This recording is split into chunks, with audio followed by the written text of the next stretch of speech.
여러분, 사도행전 8장에서 사울과 유대인의 박해로 예루살렘 교회가 흩어지게 되었습니다. 그런데 흩어진 성도들이 흩어진 김에 흩어진 그곳에서 오히려 복음을 전합니다. 그 중에 한 사람이 이제 빌립인데요. 빌립은 사마리아에서 복음을 전합니다. 빌립이 복음을 전할 때 하나님의 능력이 나타납니다. 그래서 병자들을 고치고 귀신을 쫓아나게 됩니다. 이를 통해서 많은 사람들이 예수를 믿었고요. 사마리아 성에 큰 기쁨이 가득 찼다라고 그렇게 말씀은 증거하고 있습니다. 예루살렘 교회에도 이어서 사마리아에도 하나님의 부흥이 임한 줄로 믿습니다. 우리 14절의 말씀을 한번 더 보겠습니다. 14절이요. 시작. 예루살렘에 있는 사도들이 사마리아도 하나님의 말씀을 받았다 함을 듣고 베드로와 요한을 보내매. 자, 이 부흥의 소식이 예루살렘까지 전해지게 됩니다. 그래서 예루살렘 교회는 베드로와 요한을 이제 사마리아로 보내게 됩니다. 베드로와 요한을 사마리아로 보내게 된 이유는 크게 두 가지입니다. 첫째는 이 소문이 사실인가를 확인하기 위함입니다. 이를 통해서 분명히 말씀드립니다. 여러분, 복음이 있는 곳에는 하나님의 부흥이 있습니다. 그러면서 이 부흥이 소문으로 퍼져나가게 됩니다. 우리 양문교회에 복음이 있는 줄로 믿습니다. 그래서 우리 양문교회 하나님의 부흥이 임하여서 이것이 소문나는 그런 교회가 되기를 소망합니다. 그리고요, 이제 베드로와 요한을 보낸 두 번째 이유는요, 이제 예루살렘 교회가 신생교회인 이 사마리아 교회를 돕고자 예수님의 제자였던 베드로와 요한을 보냅니다. 베드로와 요한은 예수님을 직접 보았고 예수님을 3년 동안 따랐던 제자들입니다. 특히 예수님께서 다른 제자들은 따로 데려가시지 않을 때에도 이 베드로와 요한은 꼭 데려가면서 예수님의 능력을, 예수님의 말씀을 많이 가르쳐 주시고 보여주셨던 제자입니다. 이 제자들에게 이제 직접 보내서 이 제자들에게서 예수님의 이야기를 들으면 그들의 믿음이 더 좋아질 것 같은 그런 이제 감동이 되어서 예루살렘 교회가 이제 사마리아 교회를 돕기 위해서 이 사도들을 보냅니다. 그런데 여러분, 이 사마리아 교회에서 하나님의 도우심의 은혜가 다른 방향으로 일어나게 됩니다. 여러분, 17절의 말씀을 보시기 바랍니다. 17절이요. 시작. 이에 두 사도가 그들에게 안수하며 성령을 받는지라. 여러분, 우리가 지금 우리의 시선으로 보면은 베드로와 요한이 안수하면 성령 받는 것이 자연스러운 것처럼 보이지만은, 그러나 지금 이 당시에 베드로와 요한은 한 번도 이전에 자기들이 안수해서 성령 받은 이런 사건이 없는 거예요. 그들은 성령 받게 하기 위해서 그곳에 간 것이 아니에요. 자기들이 보았던, 들었던 예수님 이야기를 하려고 간 거예요. 그런데 그들이 사마리아에서 사람들을 보니까 성령의 감동이 임한 거예요. 이들에게 안수해 주라는 그런 성령의 감동이 있었어요. 그래서 베드로와 요한은 그 성령의 감동에 순종합니다.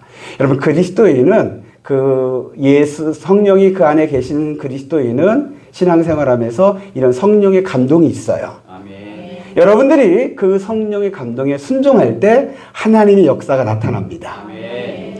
베드로와 요한이 이 성령의 감동에 순종해서 안수했더니 하나님의 역사가 어떻게 일어나냐면 성령이 안수받은 사람들에게 임하여지는 거예요. 아멘. 할렐루야. 아멘.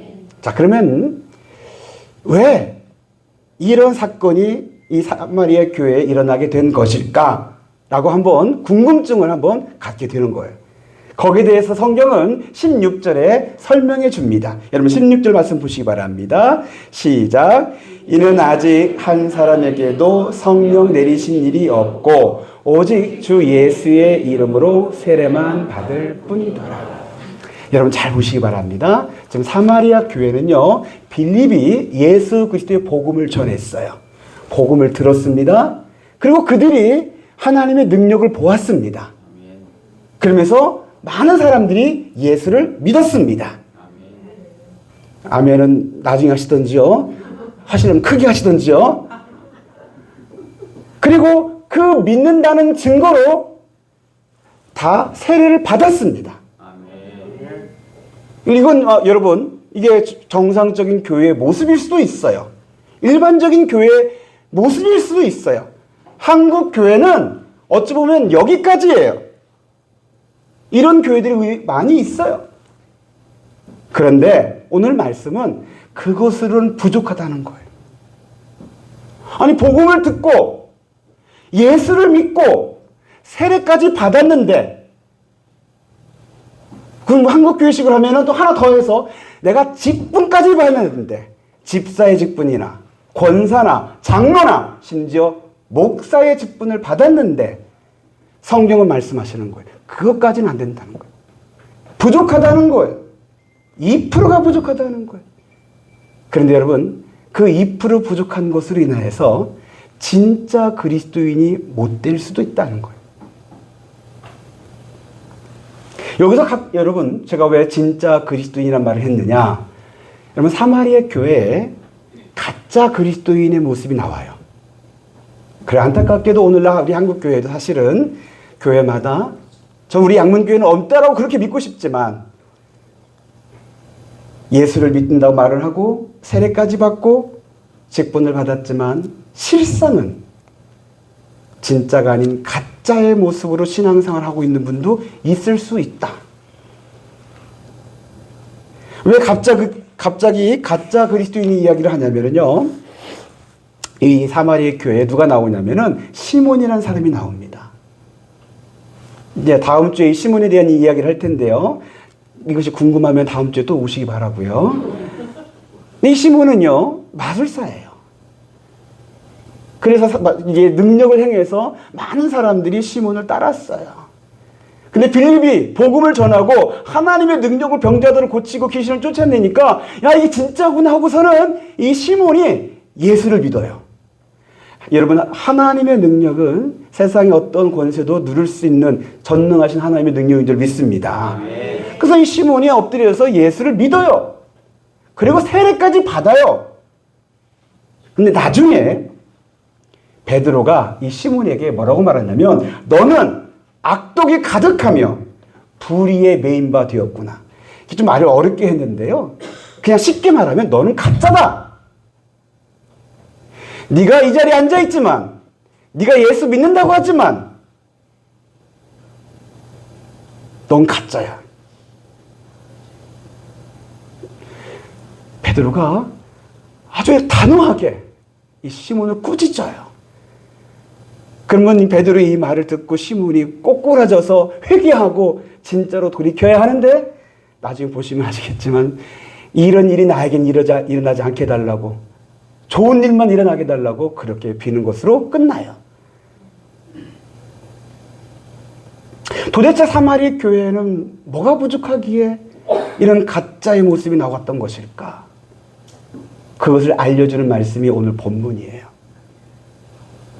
우리가 진짜 그리스도인이 되려면 먼저는 여러분 복음을 들어야죠. 예수를 믿어야죠. 그리고 믿음의 증표로 세례를 받아야죠. 그러나 그것으로 전부가 아니라 또 하나 필요한 게 있는데, 성령을 받아야 돼요.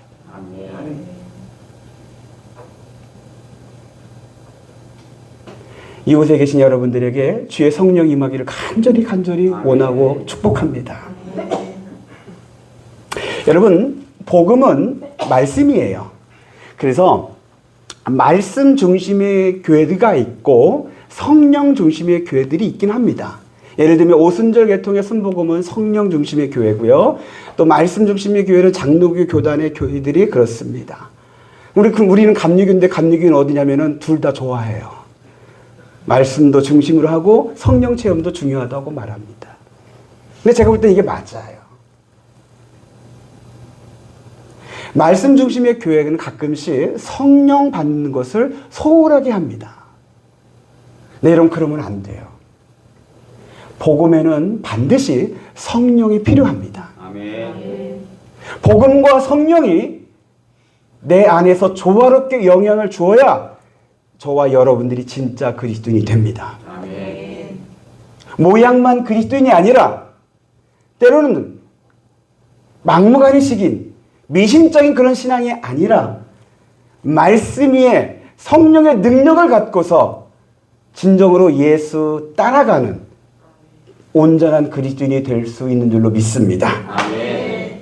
자, 그러면 오늘 시간에는요, 복음에 왜 성령이 필요한 것인가에 대해서 제가 세 가지를 통해서 말씀을 드리겠습니다. 첫 번째는요, 여러분, 복음이 영의 세계를 다루기 때문에 그렇습니다. 한번 따라서 해주시기 바랍니다. 복음이 영의 세계를 다룬다.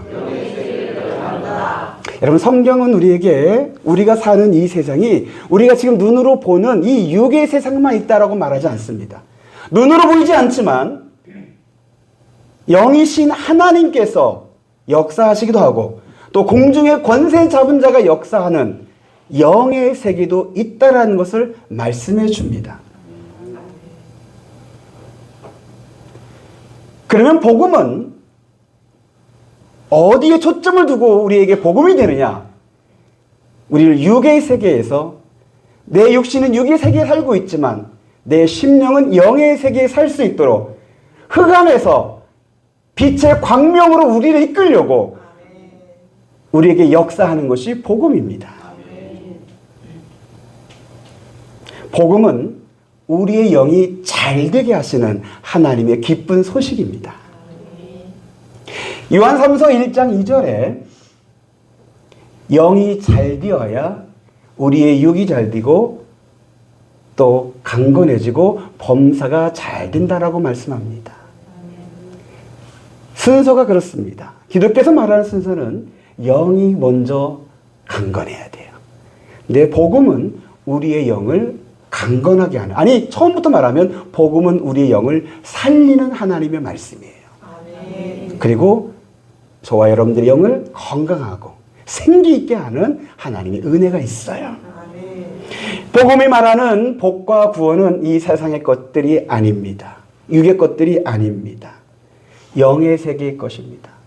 여러분들이 말하는, 제가 또 강조해서 말하는 복음에서 말하는 구원, 죄 사함의 구원도 역시 영의 세계의 구원입니다. 또 하나님의 자녀됨의 구원도 마찬가지고요. 영생의 구원도 영의 세계에 관련된 말씀입니다. 그리고 복음으로 사는 그리스도인은 이제 씨름을 해야 하는데 우리의 씨름의 상대는 혈과 육이 아니라 그랬습니다. 여러분, 씨름의 상대라는 말은 싸움의 상대입니다.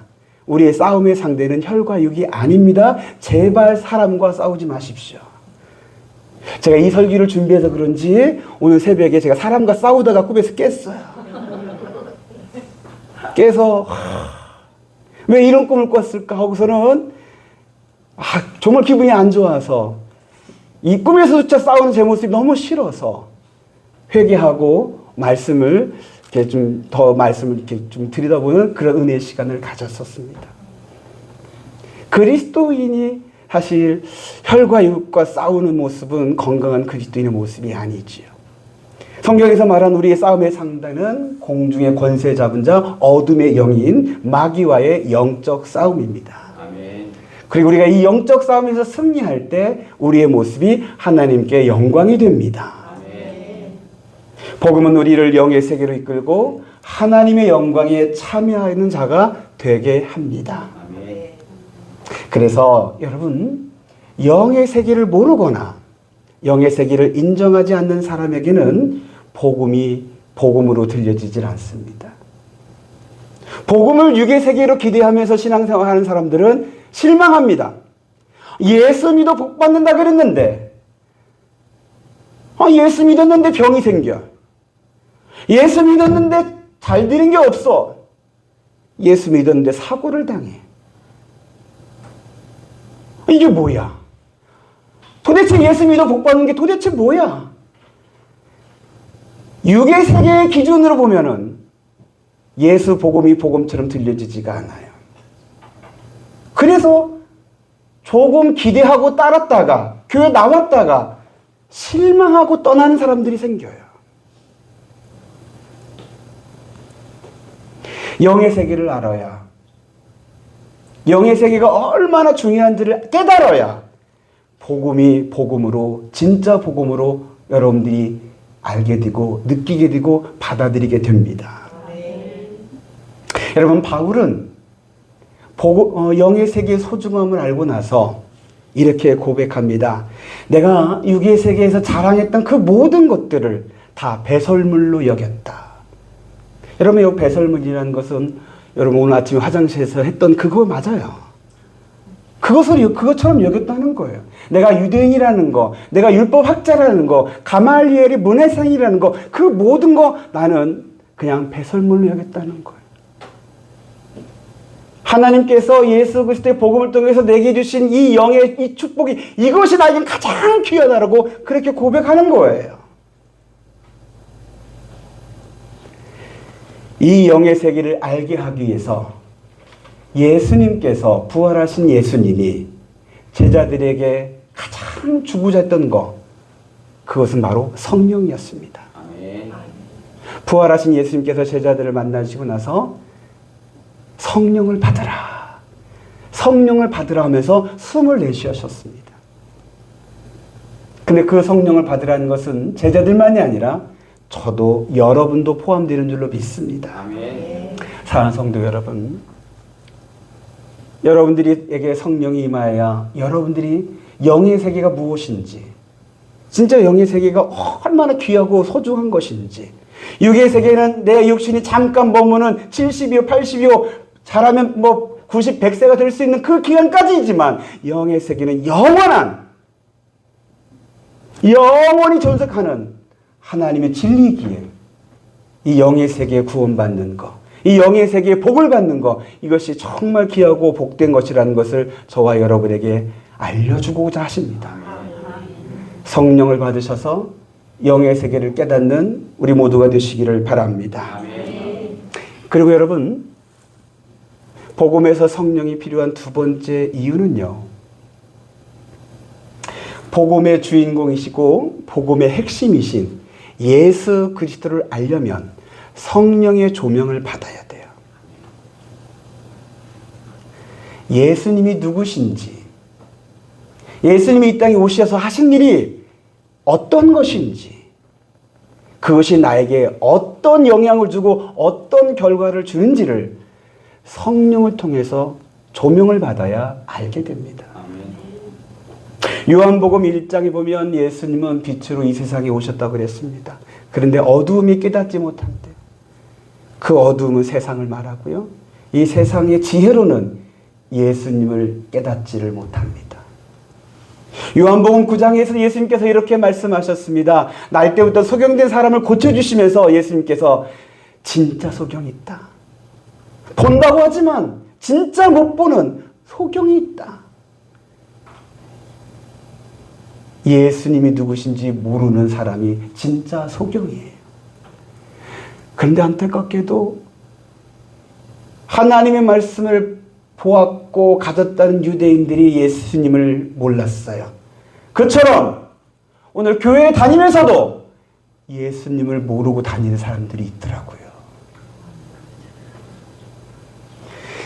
여러분, 마태, 마가, 누가, 요한복음에 보면은 예수님을 따르는 사람들이 굉장히 많습니다. 근데 그들이 예수님을 따르는 이유는 예수님에게서 능력을 보았기 때문입니다. 예수님이 병든 자를 고치고 귀신을 쫓아내고 오병이의 기적을 행하고 풍랑을 잔잔케 하고 죽은 자를 살리신 그 기적을 보고서 그런 기적이 나에게도 일어나기를 원하면서 예수님을 따라요. 여러분, 그러나 그것은 예수님의 진짜 모습을 보여주는 것이 아니에요. 그것은 표적이에요. 예수님이 누구신지 가르쳐주는 표적이에요. 근데 사람들은 그 표적만을 구해요. 근데 오늘도 이 표적만을 구하면서 신앙생활 하는 분들이 있어요. 어제 저희 친구 목사랑 대화를 하는데 친구 목사가 자기가 요즘 은혜 받으면서 설교하는 내용이 이 이야기라는 거예요. 그래서 뭘 강조하냐면은 오늘날 교회가 가짜 예수 믿고 있다고. 성경에서 우리에게 전해주려고 하시는 그 진짜 예수는 십자가에 죽으신 예수인데 성도들은 풍랑을 잠잠케 하고 빵을 주고 나를 성공시키는 그 예수를 믿으려고 한다고. 근데 그것은 우상이라고 막 열변을 토하는데 제가 거기 은혜 받았어요. 은혜 받다 보니까 설교 준비가 자꾸 그쪽으로 홀리더라고요. 근데 그 말이 맞아요. 여러분, 우상이 뭔지 아십니까? 우상의 정의가요, 내가 나를 위하여 만든 신이 우상이에요.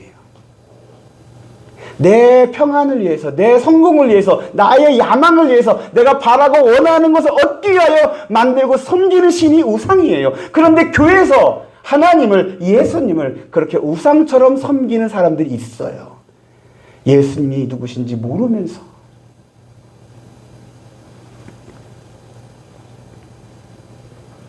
여러분, 예수님을 따랐던 제자들도요, 예수님이 누구신지 몰랐어요. 아니, 예수님을 직접 보고 같이 밥 먹고 같이 생활했던 그 제자들조차도 예수님이 진짜 누구신지 모르고 3년을 따라다녔어요. 그러다가 예수님께서 십자가에 죽으실 때 그들은 십자가 앞에서 그만 예수님을 버리고 도망치고 말았어요. 사실 오늘 우리 가운데 나의 십자가 앞에서 그냥 도망칠 사람들 의외로 많아요. 하나님 나한테 왜 이런 십자가를 줍니까? 나는 그냥 편안하게 신앙생활을 하고 싶은데 내가 왜 이런 십자가 감당해야 합니까?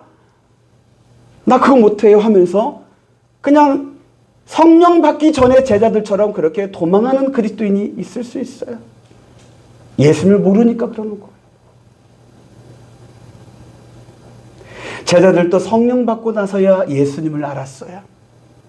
아, 예수님이 성령으로 잉태되어 이 땅에 오신 참 사람이시고 예수님께서 나를 위해 십자가에 죽으셔서 나를 구원하시는 그리스도이시고 부활하셔서 승천하셔서 하나님 보좌 우편에 계신 하나님의 아들이시구나. 이것을 성령 받고 나서 성령의 조명을 통해서 깨닫게 된 거예요. 근데 이것은 지금도 마찬가지입니다. 사랑하는 성도 여러분, 여러분들 신앙생활하면서 예수님을 더 알아가게 되기를 바랍니다. 그것을 위해서 이 설교도 필요하지만은 그러나 여러분들 각자의 심령에 성령 하나님이 깨닫게 하시는, 조명케 하시는 은혜가 있어야 합니다. 저조차도 예수님에 대해서 아직 다 안다고 말을 못합니다.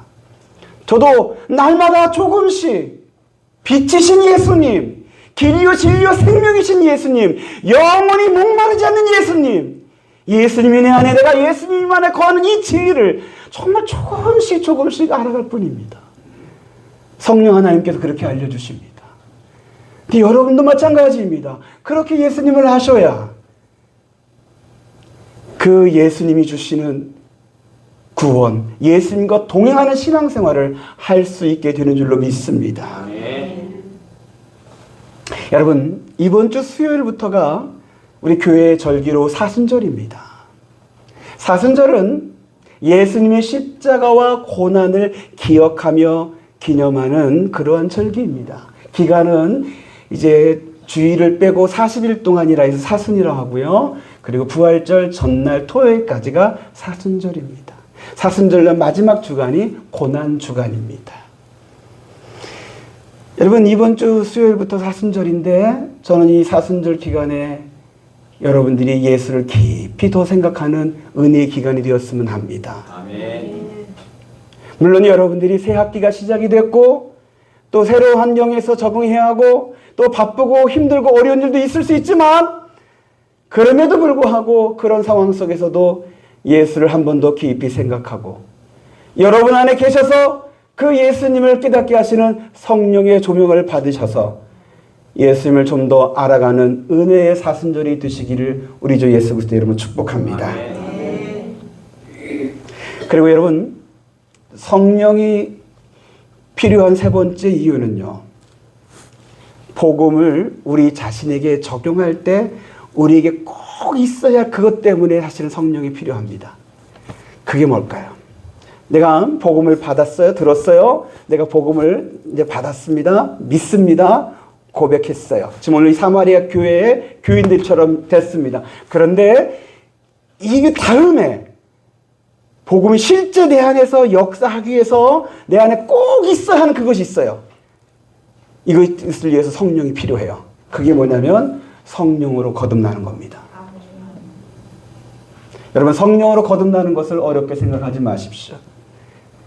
근데 우선 먼저 성령으로 거듭나는 것은 반드시 모든 그리스도인에게는 있어야 합니다. 예수님께서 말씀하셨습니다. 물과 성령으로 거듭나지 아니하면 하나님의 나라에 들어갈 수 없다. 너희가 성령으로 거듭나지 아니하면 하나님의 나라를 볼 수도 없고 들어갈 수도 없다라고 말씀하셨습니다. 이건 예수님의 선언입니다. 여러분 진짜 예수 믿으면 구원받는다는데 그 믿음의 결정은 뭐냐면 성령으로 거듭나는 겁니다. 아멘.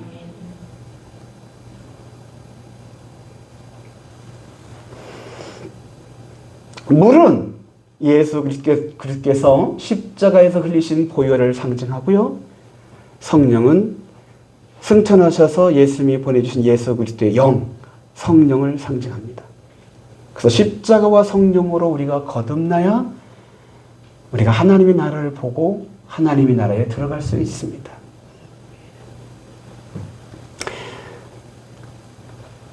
여러분, 그런 거듭남이라는 것이 뭘까? 이것을 다시 한번 설명을 드립니다. 나는 죽고 예수가 사는 겁니다. 아멘. 한번 따라서 해주시기 바랍니다. 나는 죽고 예수가 산다. 자, 이것을 제가 이번 주 중에 제가 우리 교회 달력을 제가 운동하는 테니스 클럽 그 라카룸에 걸어놨는데 어느 그 회원이 교회 안 다니시는 분이신데 저희 교회 달력 그 표를 보고서 사자성어를 알려주더라고요. 나죽 예생. 한번 따라해 주시기 바랍니다. 나죽 예생. 예사? 아, 나죽 예사. 죄송합니다. 좀 헷갈렸습니다. 다시 한번 나죽 예사. 네, 나죽 예사. 나는 죽고 예수가 사는 거.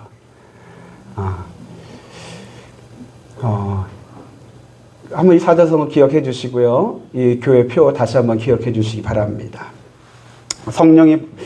성령을 받은 사람은요, 성령이 이와 같은 거듭남의 은혜를 주십니다.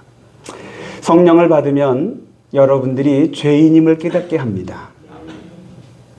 여기서의 죄는 헌법에서 정하는 그것들을 범하는 죄, 그걸 넘어서서 나의 원죄나 내 영이 지은 죄나 내 마음으로 지은 죄, 생각으로 지은 죄, 은밀하게 감췄던 그 모든 죄까지 드러나게 합니다. 그래서 나는 죄인이라고 고백하게 합니다.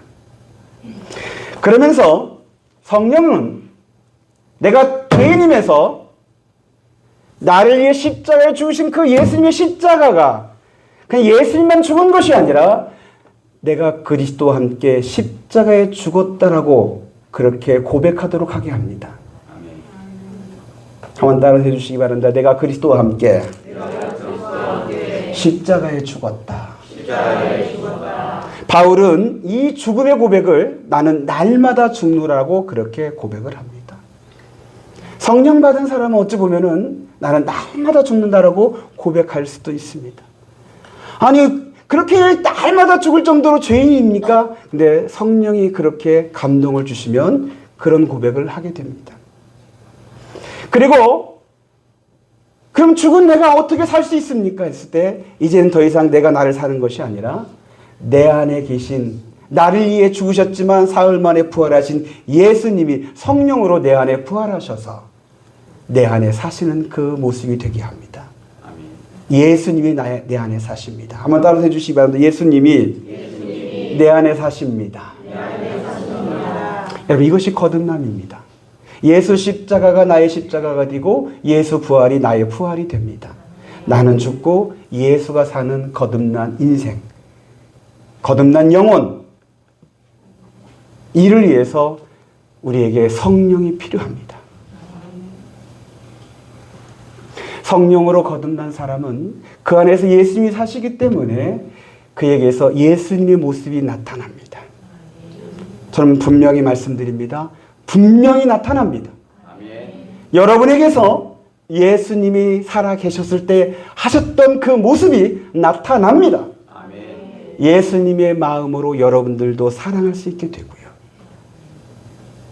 예수님의 믿음이 여러분 안에 생기게 되고요. 예수님의 성품, 그 겸손 온유함이 여러분의 성품이 되고요. 예수님이 하나님의 아버지의 뜻에 그렇게 죽기까지 복종하셨던 것처럼 성령의 감동에 순종하는 자가 되고요. 예수님이 자신을 희생하며 사람을 살렸던 것처럼 자신을 희생할 줄 아는 사람이 됩니다.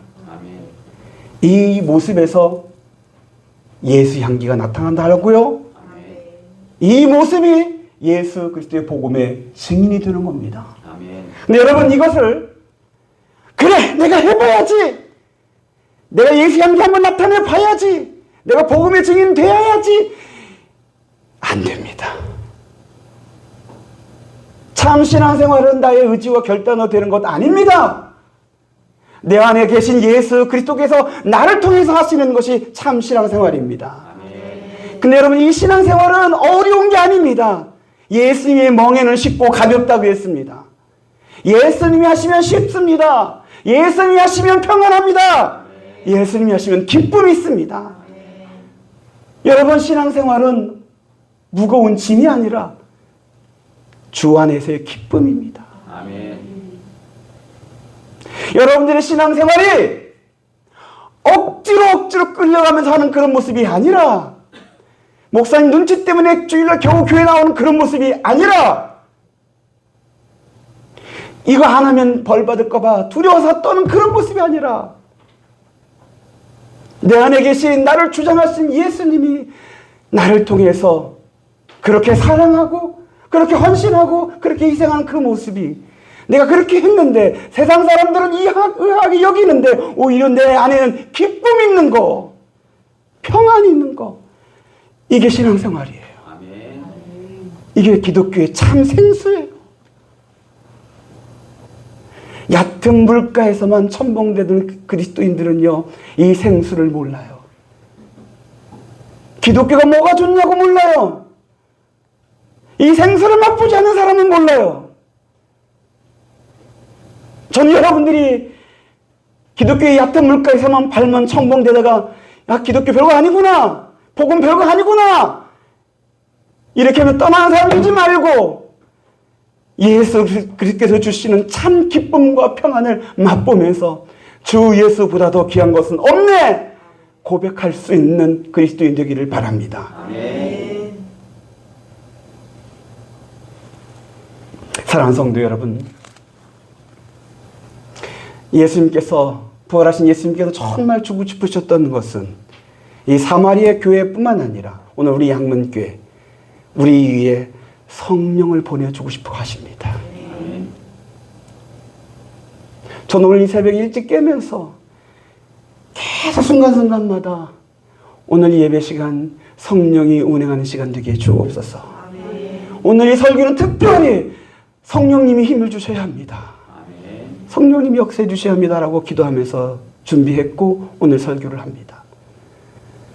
오늘 이곳에 계신 모든 이들에게 저는 제가 영적으로 여러분들에게 안수한다는 그런 심령으로 말씀을 선포했습니다.